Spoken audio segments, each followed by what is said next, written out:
Take your seat, the cards are flying high. Shuffle up and deal, let the aces lie. Longest running show, yeah, we've seen it all. From the river to the rail, we answer the call. Hello, A-Team, and welcome back to another episode of the Ante Poker Podcast, where every hand is an opportunity, every player is a friend, and every episode is a winning experience. I'm your host, Joe Scales, and hey, this weekend I'm going to be spinning that wheel for the new Good Karma seats in February. So keep an eye on your email because if you win, I will reach out via the email you gave me on Patreon. We also have quite the snowstorm making its way across at least half the country.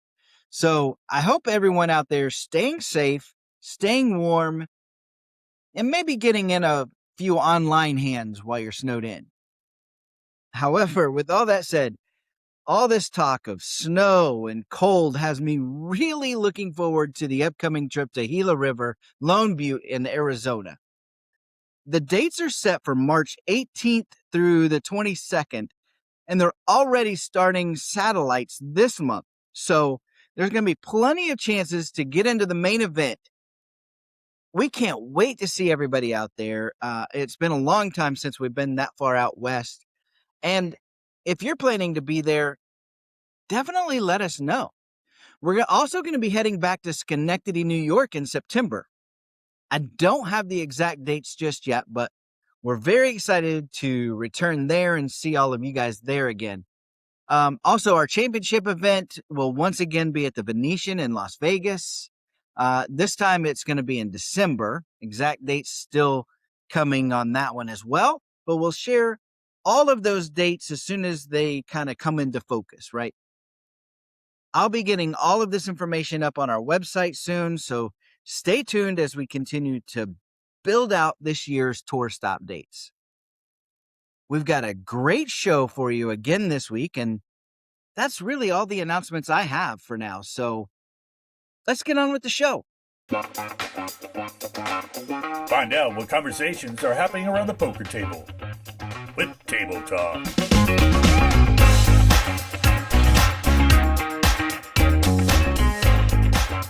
Elle and I are back around the poker table. How are you? Ready to rumble. Ready to rumble. Yeah, I don't know what that I don't know means. if it's this cold front coming in. I don't know if I'm still chipped off about Raz last night, but I am like ready to just duke it out or like, I don't know, game on today. That like sounds like trouble for me. Get stuff done, whatever. Like just let's go. There's a difference between I'm ready to rumble with your fists up and I'm ready to get things done. So I mean, I could be knocking off stuff on my to-do list. okay. I'm not saying as I'm long coming as you're after not you. knocking me out, then it's good. No, I'm just feisty. I was worried for my life. No. Don't even start stirring that pot at all. Absolutely, not okay. I did start working out, so, maybe. Yeah, but you're sore. You can't even get off the couch. That's true. Last night after the Raz game, I was like, oh, I'm not sure I can get up. Yeah, you had to readjust, which I was like, whoa. I'm glad I didn't join you in that workout. Yeah. It's been a while since. That's okay. We're both back at it. Yeah. And it feels good. Yeah, it does. Like being more intentional look, about we talk our about movement. this all the time in poker and whatever. You've got to take care of your body so that you can concentrate when you're at the tables too. Yeah, and I think we just found if we don't schedule it, we don't do it. You're right. And we don't need to 100%. be hyper scheduled, but just like maybe if we don't commit to the days and the time, it'll just yeah, because we get go by. busy. Like before you know it, it's 9:00 and we're like, we haven't even eaten. Yeah, there's always something. Yeah, there's just always something, and so being intentional about it, just with anything you're trying to improve. Yeah. But you mentioned Raz. It was fun. First of all, I have to congratulate. It was kind of fun for me. But. Well, yeah, we'll get into that. But I do have to shout out Big Sexy. We know this human personally, and it's hilarious that this is the screen name. If I can use that old terminology that he's chosen. I'm just going to say it as many times as possible, too. Big sexy. Yeah. Well done. He was finally excited to finally take one down. Yeah. I Yeah. think It's been a last rough week go he for fell him. asleep He did. on Discord camera, which was my favorite. Because but- he busted out. He didn't fall asleep while he was playing. He busted out and he was staying in the Discord and Yes. I would say chatting with everyone, but he fell asleep. So Anyhow, congratulations, dude. Way to take one down. Bit of a heads up battle with Bulldog, who is kind of bulldogish at the table. but you know what? Both of them built up a pretty good They stack did. early on. It was not and a negative. yeah, and so they did what they should do, right? They made moves. I'm pretty and sure nobody asked them, what were you doing in that last hand? Because that's what people asked me. And what was your Rightfully so. I had a really hard time distinguishing deuce to 7 triple draw and Raz, and I just hadn't played it in a while, and so I just didn't make the right move sometimes. Yeah. I just didn't. And I will say, anybody who's trying to play online poker who hasn't played poker physically in person, it's much faster. It is. And if you are not really in sync with the strategy and you rely on Right. other strategy, it doesn't work, which is fine. I knew that. But at the same time, it was going so quickly and you can only fold so many times before you have to have some type of action. And I just chose the wrong spots. Yeah. Well, and to your point, like online, when you're trying to learn a game, So fast. then yeah, it goes fast during the hand, but also after the hands are over and everybody, you see what everybody had, then, if you're close, if both of you had an 8 low, for instance, then you're like going on to the next, well, how did they win? And before you can even get to the end of it, then they're gone. So I get The cards are gone? Yeah. Yeah, not the competitor. I know I tried to screenshot the last hand where I got knocked out and I was like, damn it. I just wanted to show what I was thinking to go through it. And anyhow. You came down when you busted out T Titan to pick up that bounty. Yeah. You came crashing. Because I through the shoved door. all in and I won. I've been trying to tell him the whole time. I told the same story. I didn't change it. Right. And he didn't believe me. Well, So bounty taken. And I also, just so everybody knows, I didn't know that he was the bounty. I was just charged my up favorite part. because You didn't even, I told you after the game was over, well, at least you got the bounty. And then you were like, I did? I had no. So embarrassing. So embarrassing. But that's just telling you that I wasn't going after the bounty. I was just playing my game. Yeah. So. Yeah. And that means that the reign of Titan is over. I just like saying the reign of Titan. See, I told you I'm That feisty. sounds cool. Yeah. Well, but you're not on the throne so no more. all in all, you played it, you had some mistakes. Yeah. But overall, what was your thought of Raz? I want to keep playing it. I'd like to play more, but I also want to play it here at home. Maybe the next home game we have, we play Raz first for a little bit and then move on. It's just nice to get reps in person. And I'm not going to find that in the casinos we go to very often. That's true. So too. I think that's the other thing is trying to get reps in is a challenge with mixed games because you can't find them everywhere. Yeah, that 100%. And that's why they have things. That's why, the Mixed Game Festival exists. And Oh, yeah, Robbie. Yeah.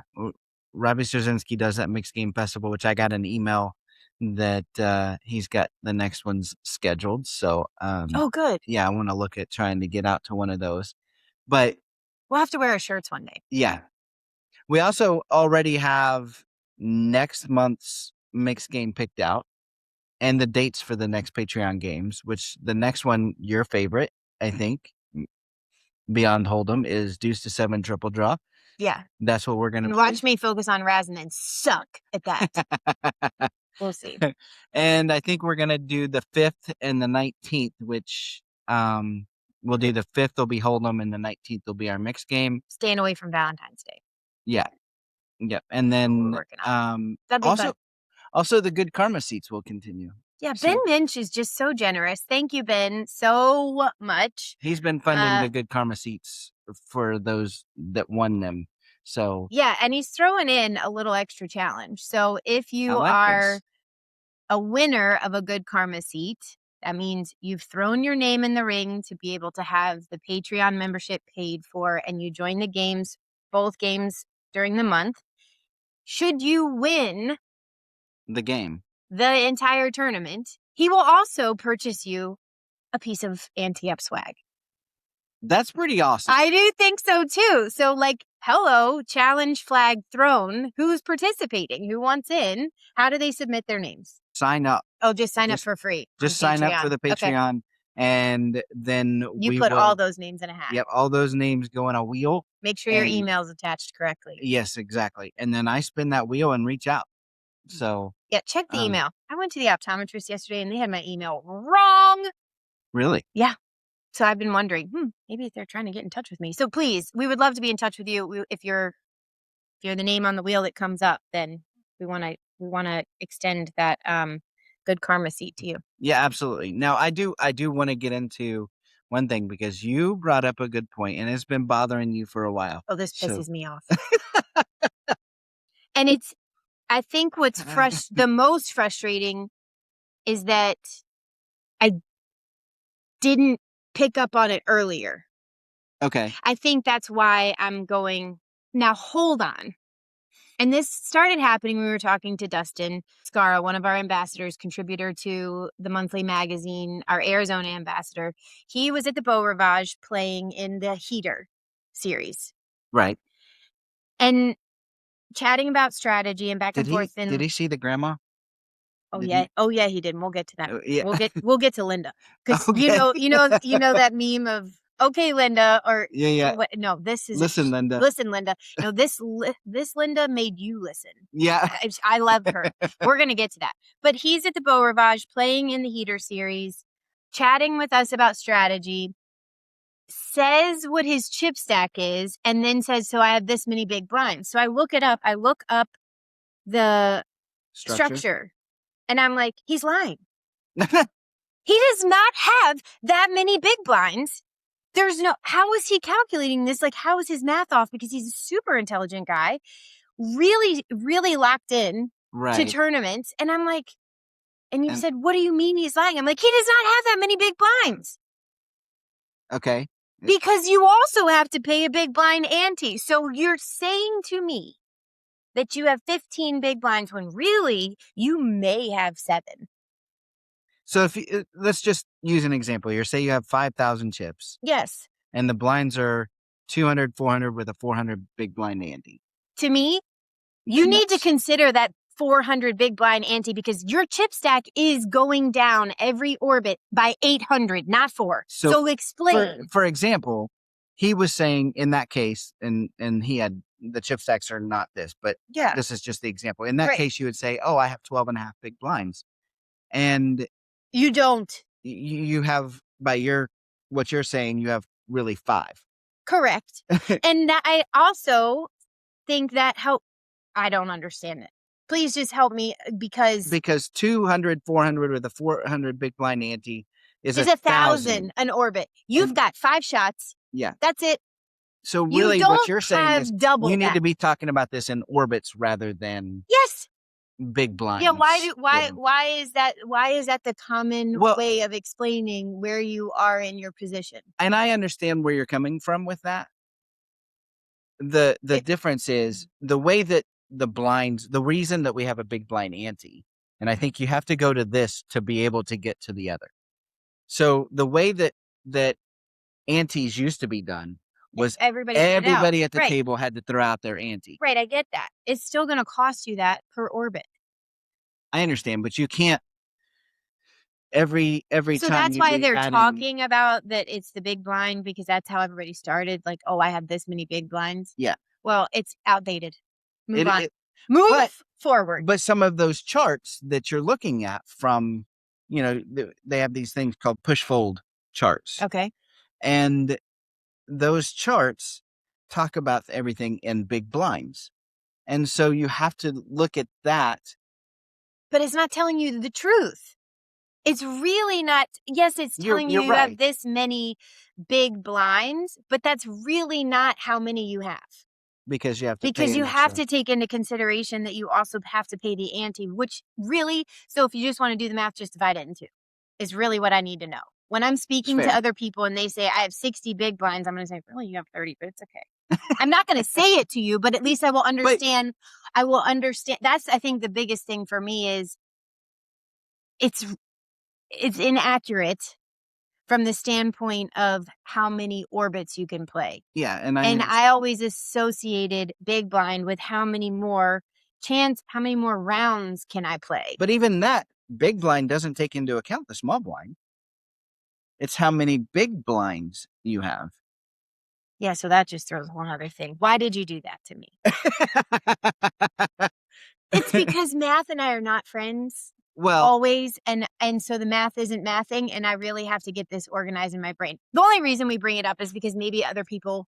yeah, if you guys have a better explanation for this, because I'm struggling with that. Well, better explanation, or, and I'm not saying your explanation is poor. It's just the way that poker players communicate. I'm going, this is really not true. I don't understand.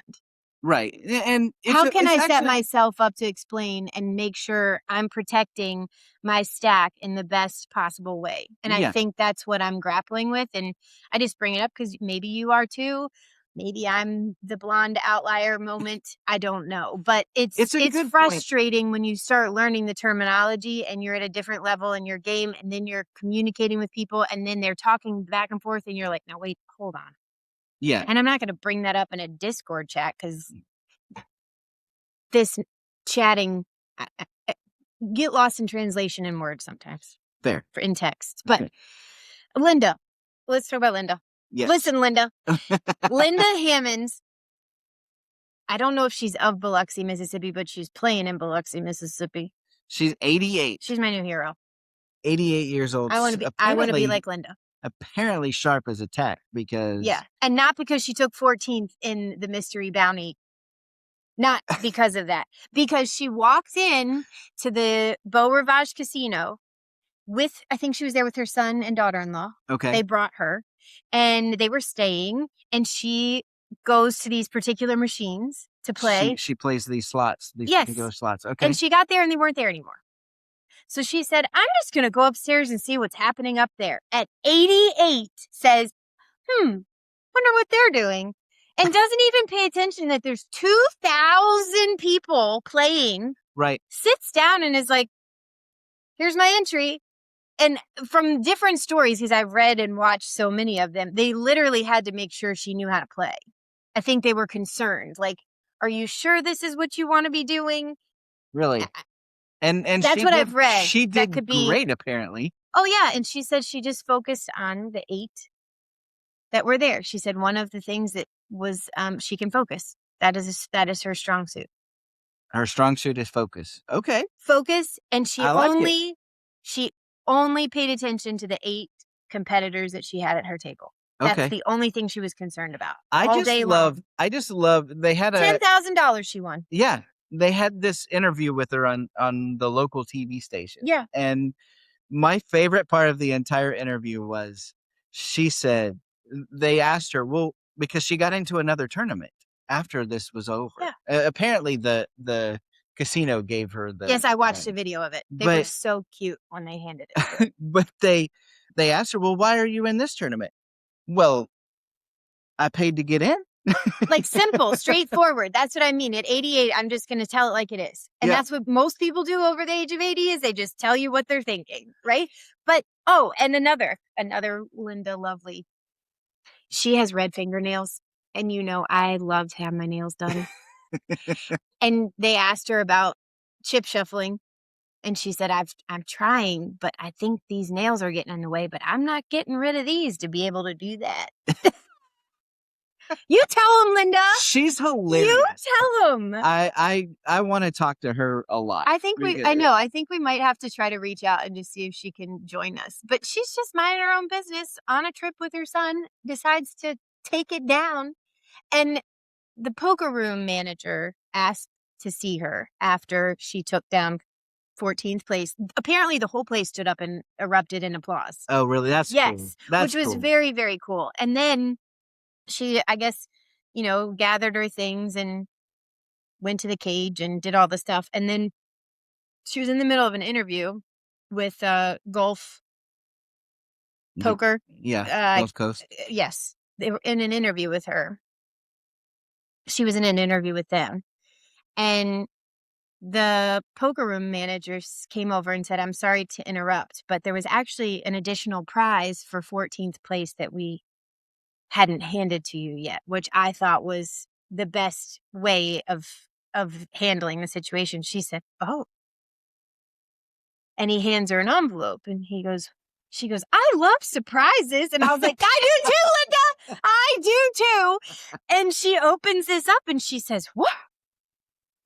Is this $400 to get into and he said, yes, you asked when you could play again and you can play again at 4:00 today. And that is your entry fee. And so that's how she went to play again. That is cool. I love that. And she said, I will be there at 4 with her envelope. And I said, yes, you will.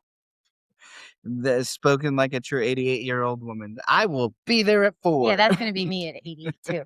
I'm all right with Linda. So just feel good poker story. If you haven't seen the videos, go watch them. Yeah, that's awesome. Linda Hammond's, if you need to search it, then just look up Linda Hammond's poker Beau Rivage. Yeah. So we put these little notes in here what we want to talk about and whatever, and you put in a note about this restaurant. It's in Banff, Canada. It's in Canada. It's very far away, and it's a pipe dream. This is not something you have a restaurant that is a pipe dream to go to? Yes. Okay. I would like to be able to go, but I don't know what the likelihood of us going to Banff, Canada is at the moment. Well, just because of about as likely as me to be able to say that. The concept.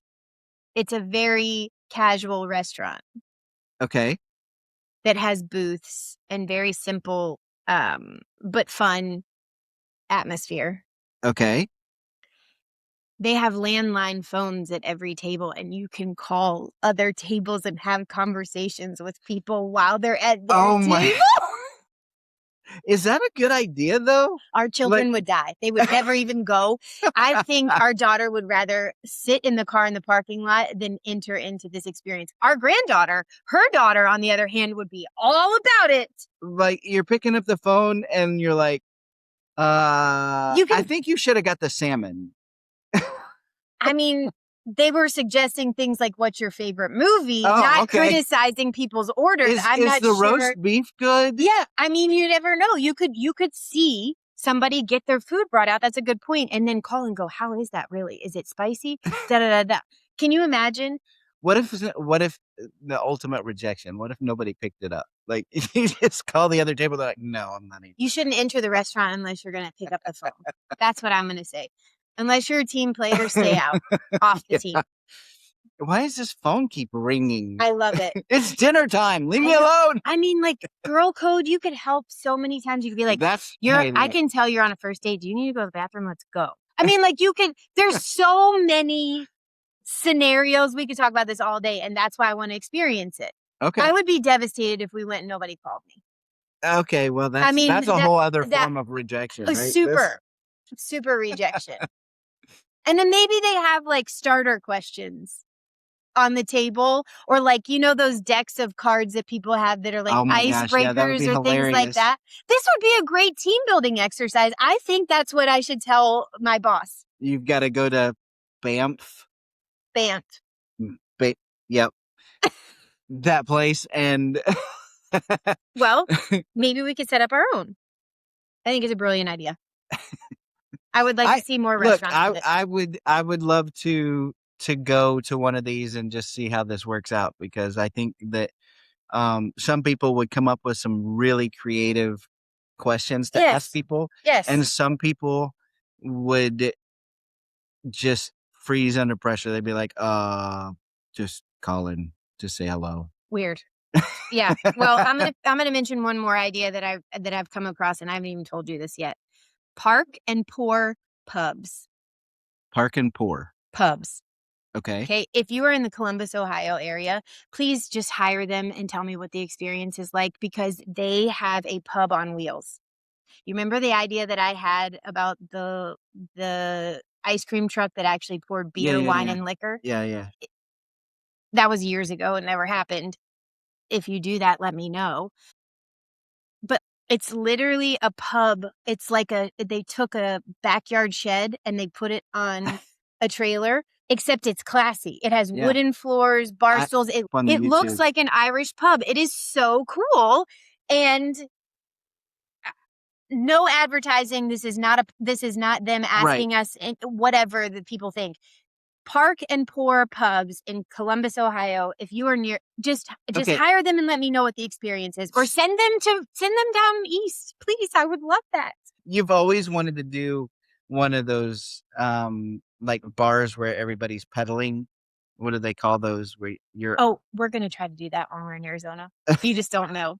They have them. They have them in Scottsdale. So okay. All right. Well, that and a micro tattoo. That's my plan. you've always skipping over that one. You've always you've always wanted to do these, whatever they're called, the bicycle things. That's like a classier version. Yeah. But Then that's a new idea. You've seen all those ones that you pedal. You've seen the horse trailers that have been changed into champagne on wheels, and they set up at weddings and they do whatever. This literally pulls up to your driveway or your party or whatever. I mean, how fun would that be? We're gonna bring the pub to you. Yeah, and you get to be indoors, which with the impending weather we have coming would be a great idea. I mean, I've seen an Airstream. Yeah. That's been turned into this, but it's stationary. They leave it You still there have to as go part to of the it. venue that Yeah. you have to go to experience. This comes to you. It's probably pricey. I haven't even looked. Doesn't matter. If anybody's done it, if you're gonna, just let me know. On that note, Snowmageddon's coming. We don't really know. It's been prediction of 2 inches to 32 inches. Yeah, whichever that's way ridiculous. the Airstream is going to touch one another is going to make some mess. I'm from Kansas. Yes, you are. And in Kansas, we know exactly what the weather's going to be at whatever time it's going to be. Because it's flat. Yes. Here in the mountains, they're like, I don't know. You're going to get 3 inches or 30 inches. I don't know. Well, we need to be prepared. So here comes the grocery store. It could be snow. It could be ice. Yeah, well, we still need to go to the grocery store and see if our pilot light works. Yes. You got to have backup heat. Yes, exactly. Say a quick prayer, put the positive vibes in the air, and we'll let you know how it goes next week. Other than that, as always, Joe, it's a pleasure being around the table with you. Likewise. Now it's time for Call the Floor with Elliott Schechter. Elliott Schechter joins us each week to say how he would rule in situations that come up in your games. And he's with us again this week. Elliott, how's it going? Things are going pretty nicely. How you doing, Joe? I'm doing well. I just got a haircut, so always makes you feel a little bit better when you shave some of that hair off. Yes. But we'll see how that works out with the impending snow they are calling for this weekend. Oh, wow. Last number that I heard was 30 inches. That's a big number. Yeah. Not looking forward to that. Maybe should have kept some of that hair on for that. But if it's going to be cold, it might as well snow. That's what I'll go with. Okay. We have a call the floor this week that's sent in by Dave Miller, and he says it's more of a ask the floor than a call the floor necessarily. Okay. But Dave's been dealing poker for almost 20 years in a free bar league where the dealer deals but rarely plays. That's good. A lot of the bar leagues that I see, they're passing the deal around the table, so that's interesting. He says, since I also have to enforce the rules, I've immersed myself in Roberts and the TDA rules. and I'm an active member of the TDA forums, even though there's not a lot of activity on there. Hasn't been much. A few months ago, I got a license in New Jersey that allows me to deal in regulated charity poker events. That is new to me. I thought I was up on most things. I had no idea. That was a requirement to be able to deal them, or that That was an um even a regulated activity in New Jersey. I had no idea. yeah. Uh, I thought it was interesting that you had to be licensed to do it, but um he says, I was recently dealing in such a charity game where the buy-in is $100 and $100 rebuys are plentiful, Okay. as is the case with a lot of charities, right? A situation came up early, still in the rebuy period. We're at the river, heads up. The board has everything: straight, flush possibilities, and a pair. Player A makes a bet. Player B, in a resigned, beaten manner, announces fold. Although he doesn't have to, player A tables his hand. Flush. Player B acknowledges the hand and folds his hand also face up. I realize now that I probably should not have, but I hesitated briefly before mucking the cards. Player B had a full house, and nobody spoke. Even though he said clearly, fold, I momentarily was thinking about asking, is that a fold? But decided against it, as that could cause him to double check, essentially violating the one person to a hand rule. I did not say anything, but mucked the hands after that short delay. As I'm shuffling, another player said, wait, didn't you have a full house? I confirmed it and said how I was unable to say anything during the hand, and also thanked the other players for not saying anything at the time. As a side note, he says, I occasionally remind people who speak up thinking the action is over that it's not over until all cards are tabled or mucked. If they argue with me, I tell them to do a YouTube search for Phil Ivey folds a flush. I remember that hand. And if someone spoke Yeah. at that table, Oh, Phil would not have told it. Player B was very much resigned to the fact that he screwed up and didn't blame me. I kind of wish I didn't hesitate, though, or acknowledge it when asked. Or when asked to simply say, there was no reason for me to figure out which hand was the winner, so I didn't look too closely. But is there anything else I should have done differently? And he says, thinking about it now, the knowledge that he screwed up could have affected his game or how the other players play against him. So maybe I should have kept my mouth shut altogether. What do you think? So there's a few things that I have questions about, but let me get your thoughts first. all right. Well, uh, Dave, I appreciate you submitting this one. This is a good topic for discussion, and one of the more unusual ones I've seen in a while. You did the right thing. We weren't at the showdown. We had never gotten there. There was no showdown for this hand. There was a bet and no call. And in most rooms and in the TDA, it's absolutely codified. Time honored standard terms are to be accepted when announced by a player when it's their turn. There was a bet to the player B. Player B announced fold. Pretty simple. Player A didn't need to turn their cards over until player B's cards were absolutely in the muck. They certainly didn't need to turn them over when player B was still in possession of dead cards. And that's the only thing that really made this possible and uh, somewhat potentially controversial. Right. Uh, yeah, player A bet, player B announced fold. That's a fold. We're not at the showdown where announcements are almost to be disregarded. This was a player's turn to act, and they announced an action, and you only get one action per betting turn. So that was it.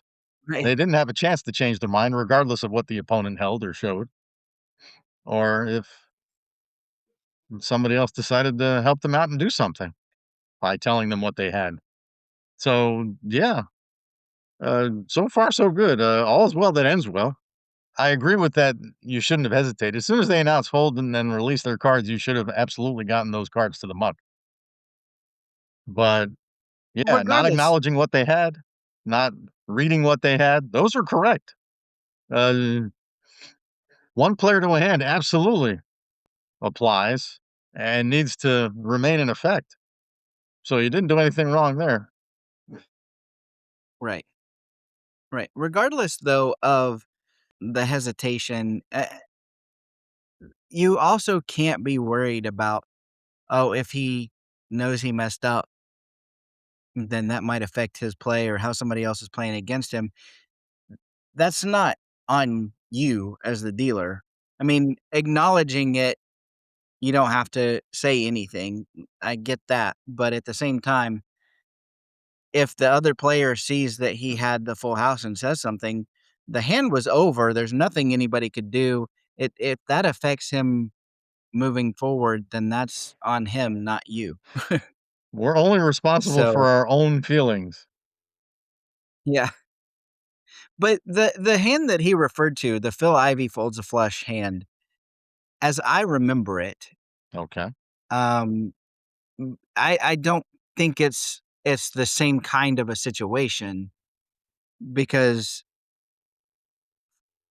Phil Ivy looked at his hand, he folded.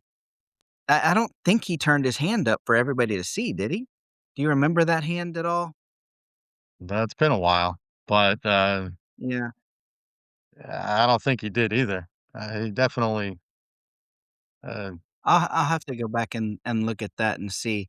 But, if I remember right, it was just really the TV audience that could see he folded a flush. Maybe his neighbor it's might have been entirely able to see it.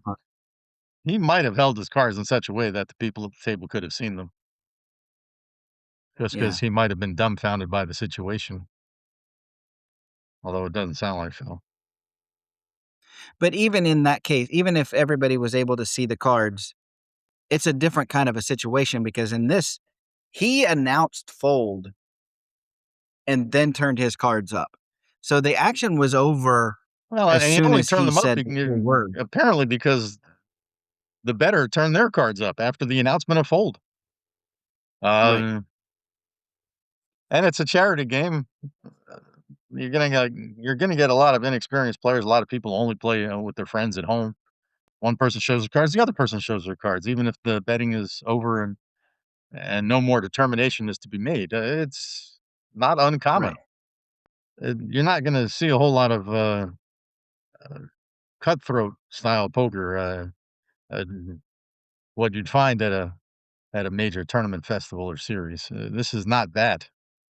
So it's fairly common for people to show their cards if somebody else shows their cards in a spot like that. Yeah, it's going to happen quite a bit.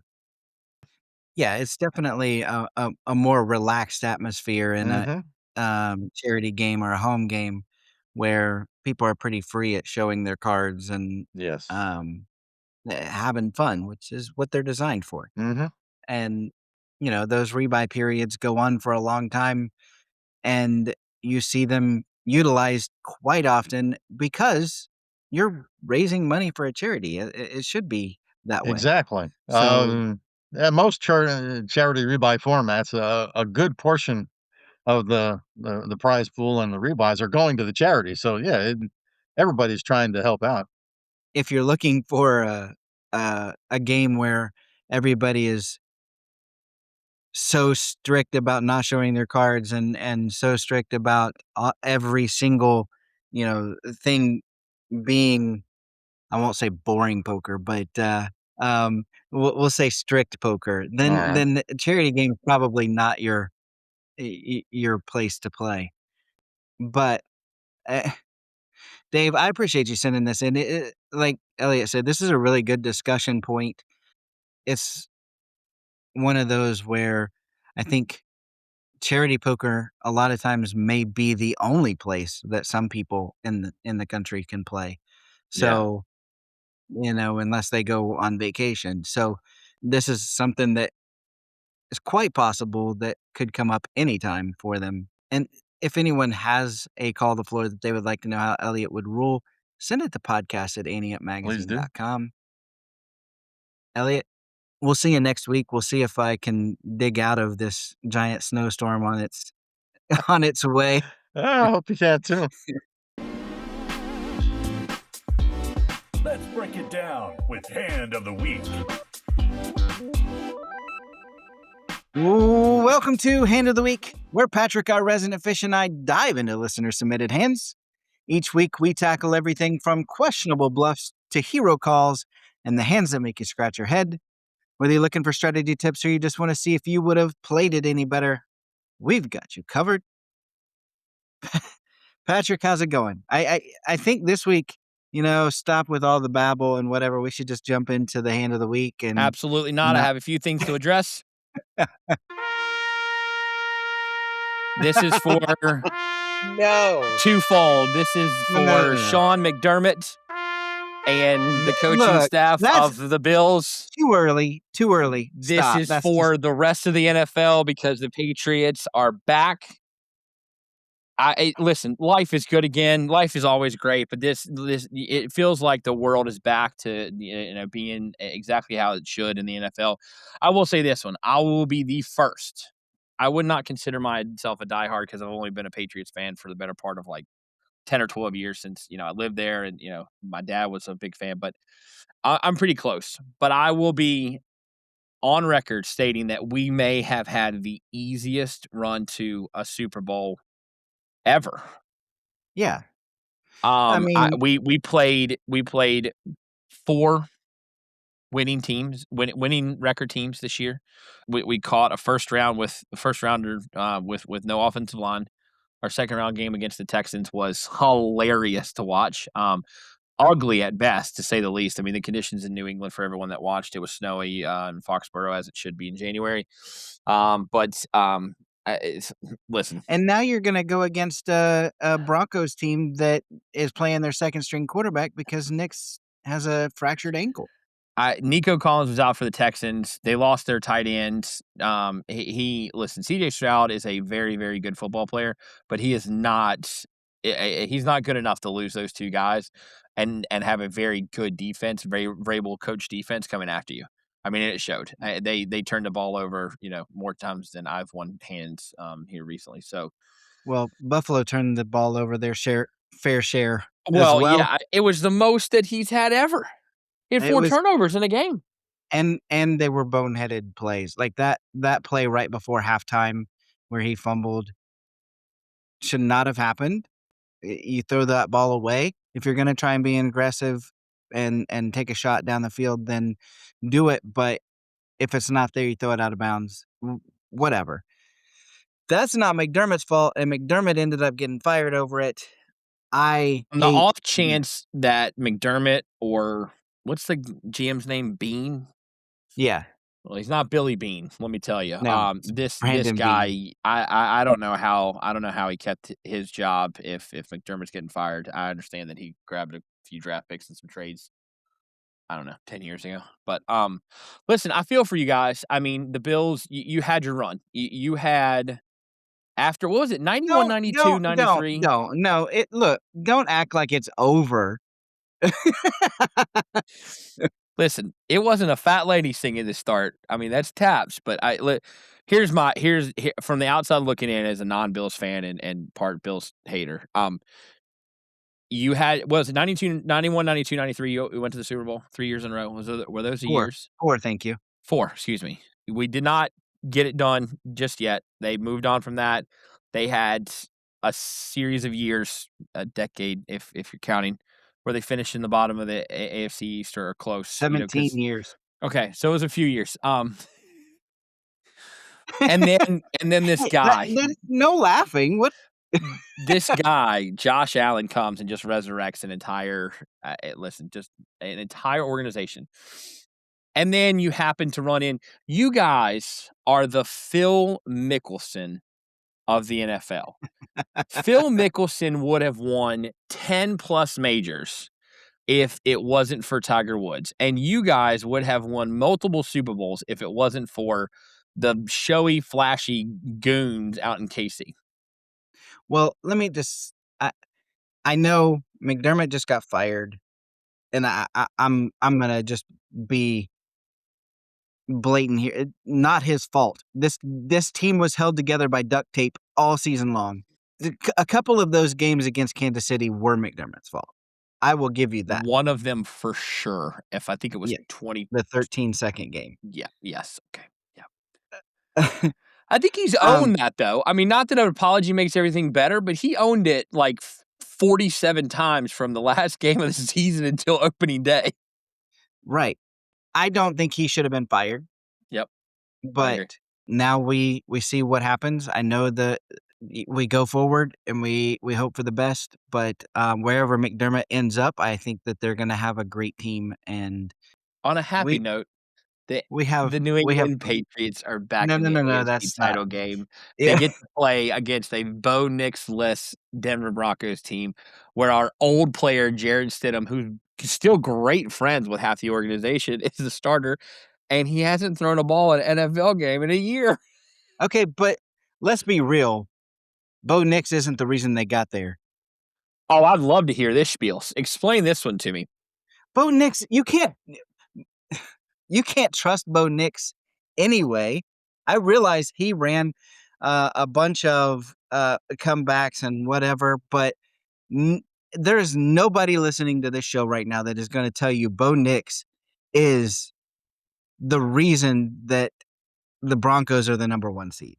Yeah, I'm not going to argue with you on that one, but if they don't have Bo Nix and they have some other, medium, way quarterback, I don't think they're the, AFC, bye. I mean, It's definitely an easier road for you guys, but I would not be going if I were a Patriot fan. I would not be going into this thinking, "Oh, well, Bo Nix is out. It's a walk."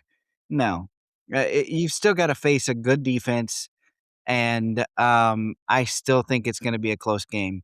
And maybe that's just me hoping that the Patriots don't make it. listen, here's the deal. At the end of the day, all's right with the world. I'm sorry about McDermott. New England Patriots are back in the AFC Championship game, and you still have to find a way to get through Seattle. I mean, that's their juggernaut. So I guess go put your money on your team in DraftKings. I think it's very if you went to DraftKings like I did this morning, the line for a road playoff favorite is the highest that it's been in God knows how long. They're favored by 5 on the road in the AFC Championship game. Explain that one to me. I think I might put some money on this one just because. I'm going to take Denver on this one to at least cover the 5. Okay. Well, Yeah. listen, Um, DraftKings needs their money too.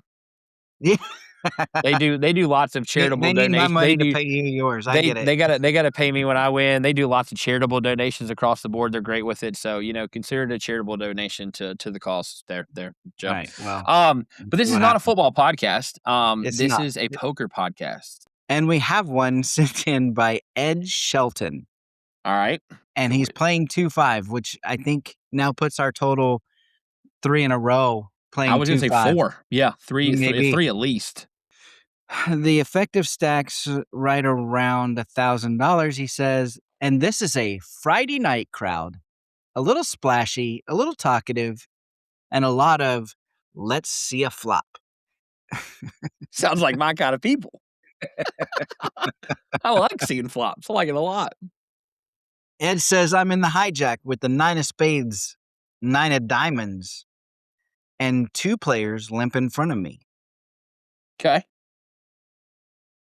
What do you do with that? Okay. Free flowing Friday night. 2 limpers. We're going big, Joe. Whew. How big? 40. Okay.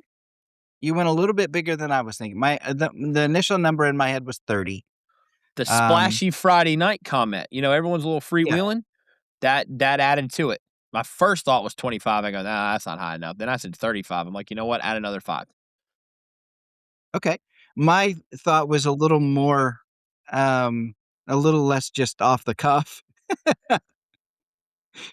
Feeling good. I might as well be sitting right next to Ed, telling him what I would bet on this free flowing Friday night. I was thinking 4 times the big blind plus, 1 big blind per limper. So that's where I was getting to 30. It seems a little more Um, calculated than mine. yeah, exactly. Okay. My thought was 30. We may not get those limpers to fold, but we start to narrow down the rest of that field. Yeah. We don't get a bunch of callers there. Then if we get one of the limpers to fold, great. If we don't, we're 3-handed. So yeah, $30 is where I was going. Then we're not going up against only super premium hands too. So if Fair. we That's a good we go thought. super high, which 40, I don't think's It's right on that to this cusp. point, but if you'd have gone like 50, Yeah. now everybody's folding except for people that have the super premiums. I mean, and it's a great thought. I mean, you need to know. I mean, we talk about bet sizing all the time, and it's very, very important on a lot of different occasions, and this is one of them. I mean, you go too high here, Yeah. you catch even just one caller, you need to know what you're up against as far as Right, those go. exactly. So, Ed makes it $30, so he's in my camp. okay, smart man.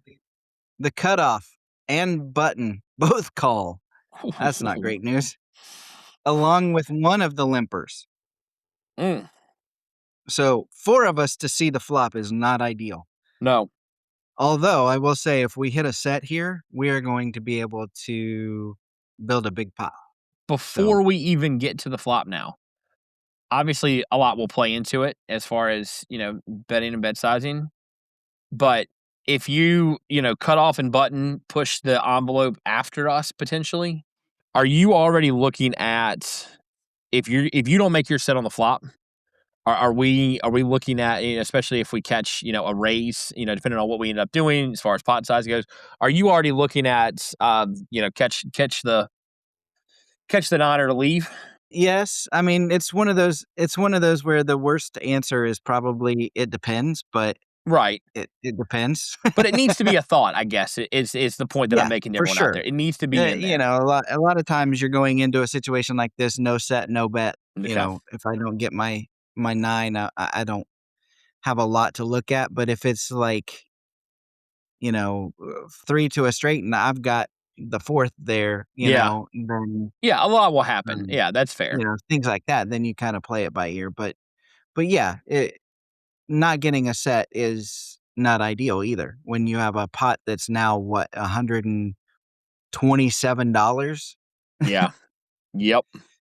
and you've got 3 other players in this hand. Yeah. It's That's not the ideal other for thought. I sure. mean, it was those 2 combinations. It was, because we've talked about this before. You don't wanna play scared. I mean, that's not a point Right. that I was trying to make, but it's more of a I'm trying to make a conscious effort in this year to think through hands, as best as I can, because, for everyone that's played against me, you can get caught up really quick, when you're not thinking clearly. So, Right.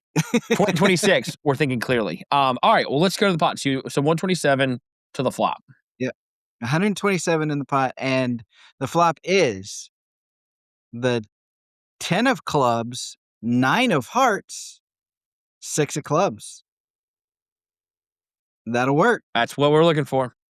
It checks to us. Disregard everything I just said except for think smart in 2026. Everything else. It does check to us. So now what? Now we bet size properly. 127. We started it off with 30. I think this is going to be really interesting to see where you end up here. I've got probably 75 in my head. Okay. I want to pull some in. You're going to catch a fold or two, I would imagine, but I think that's small enough to where you can catch a lot of calls. Yeah. And We're that's in what I want. agreement that this is not a spot to check. We need to bet. Sometimes, there are spots when you flop a set, and you're like, I need to let them catch up a little bit, right? Right. This is not one of those spots. No, you're playing 4-handed into a big pot. You've got a couple connectors there. There's a lot of things that people could have. Yeah. I don't think this is one of those, even a seed bet, just raises everyone's alarm that, hey, knock, knock, knock. I caught my set already. Please bet. And this is a somewhat splashy game, right? So Right. we can still get some calls from weaker hands. I was thinking 80 to 85. Ooh, I feel pretty good that we're this close. Yeah, and I was thinking I would probably go on the smaller end of that too. So more Okay. like 80. So you're right there. Ed says I flop middle set on a pretty wet board. I bet 75. So he was exactly on your I number. knew I liked Ed. The cutoff folds, button calls, and the limper comes along as well. Oh, okay. So we go three-handed to the turn. Oh, and he says the button is a younger player. Hoodie up, headphones in, clearly comfortable. The limper is an older gentleman who hasn't raised pre-flop even once in the last hour. Hmm. So the pot is now $352, and the turn is the 8 of clubs. So now the board is 10 of clubs, 9 of hearts, 6 of clubs, 8 of clubs, straight draws got there, flush draws got there. Suddenly our set doesn't feel quite as invincible. The limper checks. Boy, oh boy, oh boy, is this interesting. Yeah. A 7 makes a straight. Yeah. Obviously, the third club on the board. If you check here, I don't think it's the worst thing in the world. Yeah. That's where I'm However, I can see betting, but at the same time, I feel better that the limper checked, but he's probably waiting for someone to bet too. I think in this scenario, I'm taking my foot off the gas, at least for just a split second, and I'm checking. So if there is a bet, how big of a bet are you willing to call? Probably half pot or less, maybe a little bit more. He said the Yeah. effective stack was 1,000, so half pot's 175 or 176. I'd probably go to 2 and then wait to see how it plays out after that. I mean, you got a set, you don't want to throw it away, but at the same time, clubs are there, straights are there. Hell, just for Yeah. argument's sake, straight flush is there. I mean, you've That's got fair, things yeah. you've got things stacking against you very quickly with that card. I mean, I don't know that there's a worse card out there. So Yeah, I'm I'm checking. checking for Yeah. sure. I don't Um, know where your bet size is, after this that you're calling, but that's where I'm at. I mean, I was thinking I can call 250 is probably the max Okay. that I would call. So yeah, I was at 2, so And even then, I'm like, that might be a little high, but somewhere in that range. yeah. Ed says, I decide to check, planning to evaluate. The button bets 220. The limper immediately folds. He All says there right. was no hesitation in the bet, which is good info, right? It is Like, good info. I will say this one. Until you said the limper folded, I was probably out. Heads up, I think I'm okay to see one more. I mean, could also pair the board, right? I mean, right. I'm calling. Yeah, I think the no hesitation is polarizing because I feel like if it was Like, a lot of times when there's no hesitation, they had this in their head. This is what they were going to do if it checked, yep. right? So Ace of clubs, king of hearts is sitting there with, okay, give me one more club and I've got the nuts is very likely. I mean, that's something along those lines. So I'm ace calling this. jack. ace jack even, because then Yeah, they're then like, you got I a have, twofold. yeah, I can also win the straight. Yeah, I'm calling. I'm snap calling. Yeah, As soon I'm as the gonna. limper folds, I snap call that. I don't know that I snap.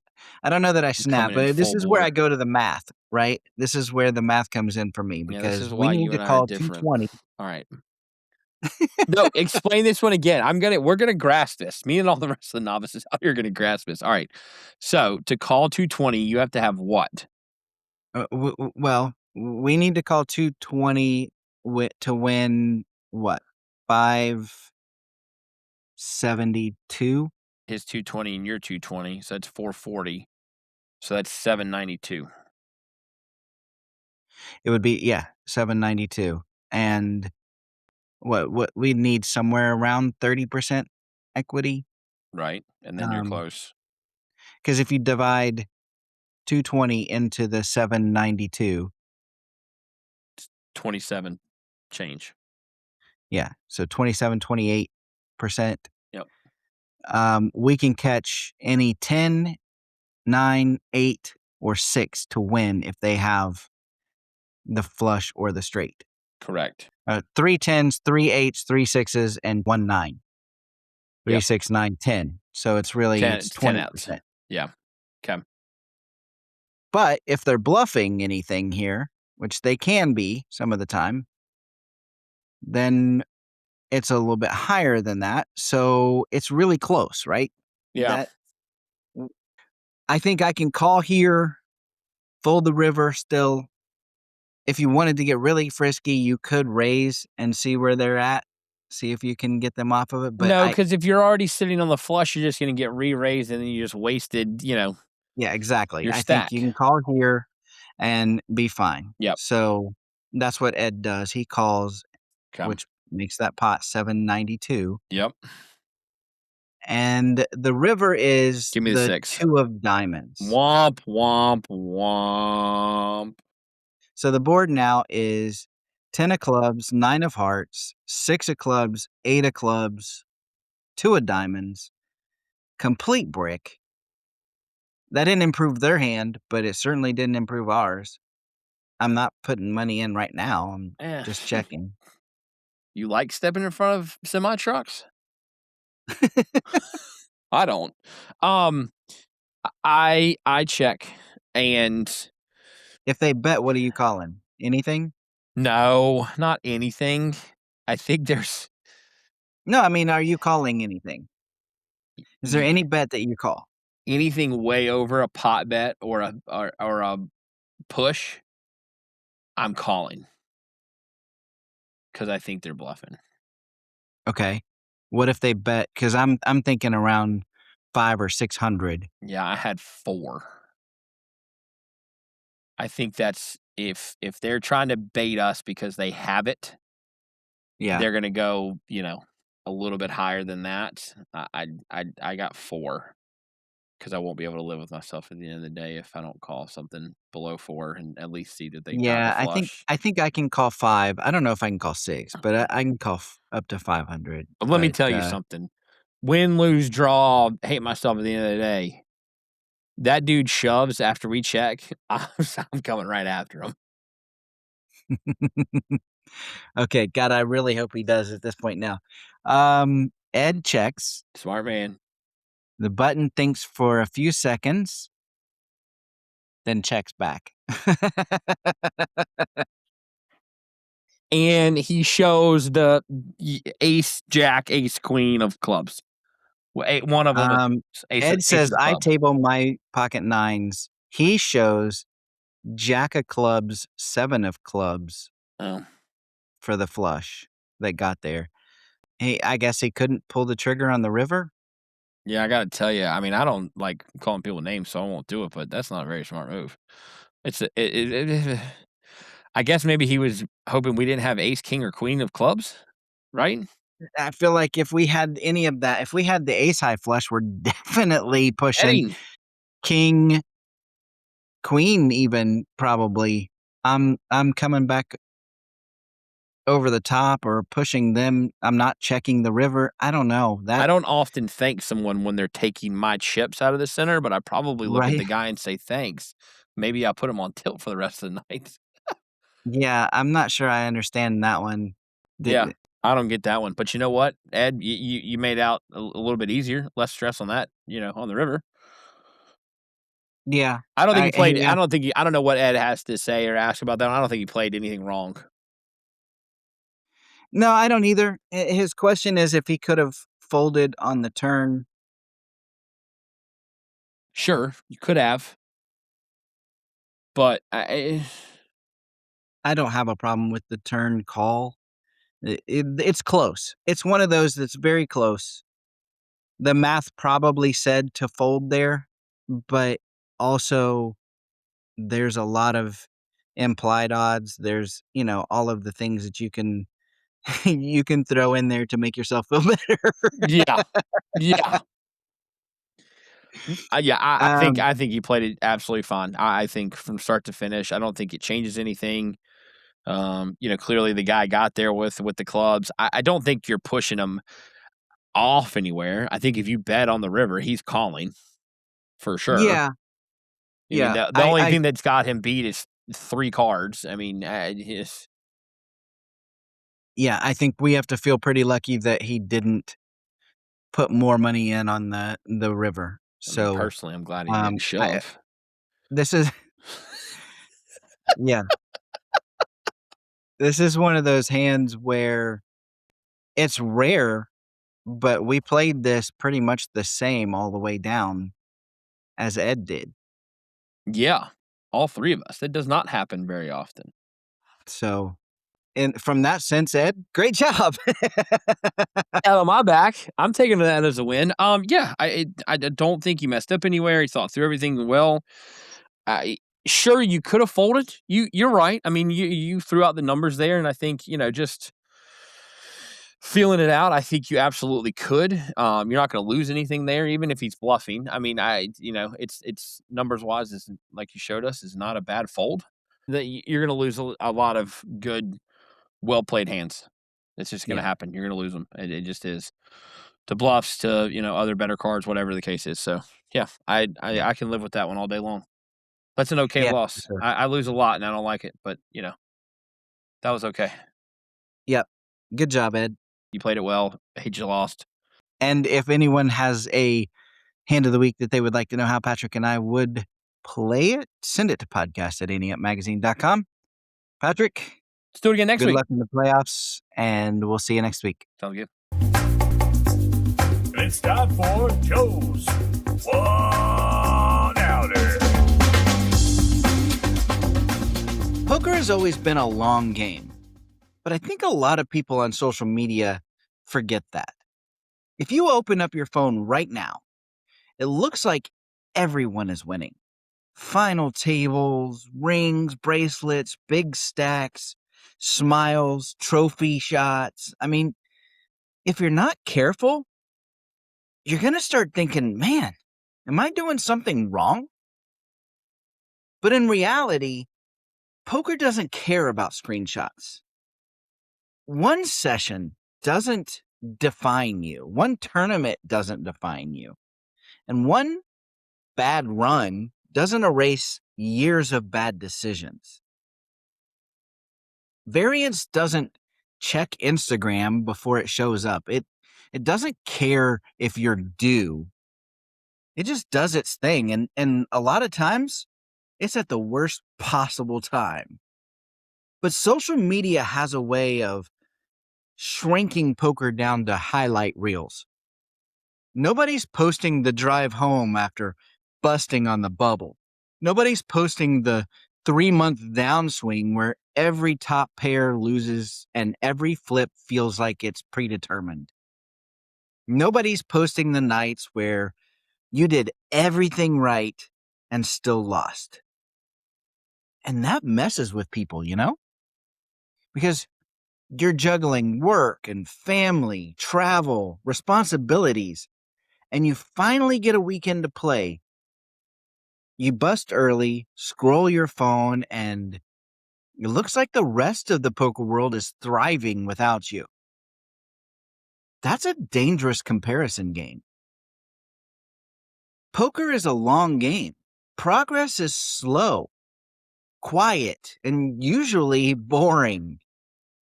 Getting better at poker doesn't always come with a trophy. Sometimes it's folding when you used to call. Sometimes it's leaving a session early instead of chasing. And sometimes it's just recognizing tilt before it wrecks your bankroll. None of that looks good on social media, but it's how winning players are built. It's true everywhere. People are posting promotions, vacations, new cars, and big moments, right? Nobody's posting the grind, the setbacks, the doubt, the nights they questioned everything. Progress isn't usually public, and it's definitely not linear. Just because you don't have something flashy to show doesn't mean you're not moving forward. The people who last are the ones who zoom out. They stop letting one bad session or one great session change the entire story. They understand that success is measured in patterns, not posts. So, if you're in a downswing right now, take a breath. Keep making good decisions, keep showing up, and keep playing the long game. Because poker doesn't reward the best screenshot. It rewards the best habits over time. That's today's one-outer, and that's today's show. I'll see you next week, A-Team. And until then, I'll see you at the tables. The Ante Up Podcast is a production of AnteUpMagazine.com. Contact the show at podcasts@AnteUpMagazine.com or call the show at 540-339-7741. If you'd like to advertise, send an email to editor@AnteUpMagazine.com.